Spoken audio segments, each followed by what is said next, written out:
মনে রাখবেন ভাঙ্গা জিনিসগুলোকে আল্লাহ এমনভাবে সুন্দর করে নতুন করে সাজাবে, আপনাকে এমন সুন্দর জীবন দান করবে, যারা আপনাকে নামাতে চেয়েছিল তারা আপনি পর্যন্ত আর পৌঁছাতে পারবে না। সুবহানাল্লাহ।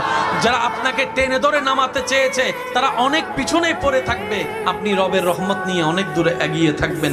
মনে রাখবেন, শুধু একটু সয়ে যাবেন, একটু ধৈর্য ধরে থাকবেন, একটু সহ্য করে চুপ করে থাকবেন। যত সইবেন তত পাইবেন, যত সইবেন তত পাইবেন।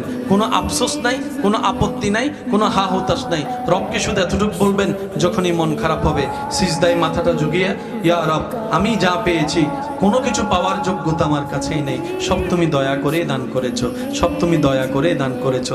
একটা জিনিস পাওয়ার যোগ্যতা আমার নাই, এই চোখ পাওয়ার মতো যোগ্যতা আমার কাছে নেই, এই কান শোনার মতো কান আমার কাছে নেই। আল্লাহ, কোনো কিছুরই পাওয়ার যোগ্যতা নাই, তুমি দয়া করে দেখার জন্য দুইটা চোখ দিয়েছো, তোমার দরবারে শুকরিয়া। সুবহানাল্লাহ।